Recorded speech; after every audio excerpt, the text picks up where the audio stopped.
The cemetery is teeming. Tears and laughter echoes streaming through the endless rows of tombstones reaching far into the skies. Beyond the fog of war still painted thick upon the smog, there is the sick cry of a child screaming for his home, now merely another tombstone amidst those amassed here in the rare bit of clear juxtaposed against the rows of those walking dead. I dread the angry prose of the lost, the quiet queries of wherefores and whys, yet as I try to understand, the metaphors strike so fiercely, piercing the last of my reserves, unable to comprehend how so many could deserve the pain of the wind and the rain that brought us all to the noise and confusion. Is it some strange delusion to think that all of this will be rewarded, that in the end our efforts will be sorted and catalogued by some lackey in a big white house? That we will be granted grace, given a taste of some idyllic ideology that teaches us about stoic skepticism? That through the schism of rich and poor and rich living months in this ditch, we will find satisfactory answers?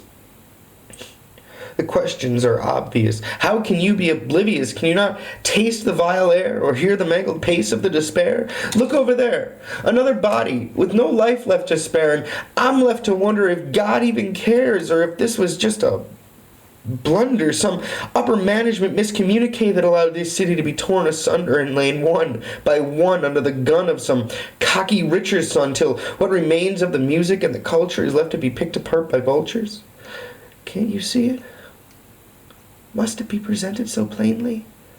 Our nation is stained, see? Our citizens scorned by an ideal reborn as the tireless efforts of the innumerable forlorn comes crashing down, so far underground that the light of the Lord hurts the eyes evermore. So I weep at the sight, and my visage grows tight, for the endless tombstones that fell from the night, from the wind and the rain, those howling in pain, and still onward stretch the unforgiving tombstones as the cemetery teems, and the child still screams, but it's gone. It forever will be, don't you see?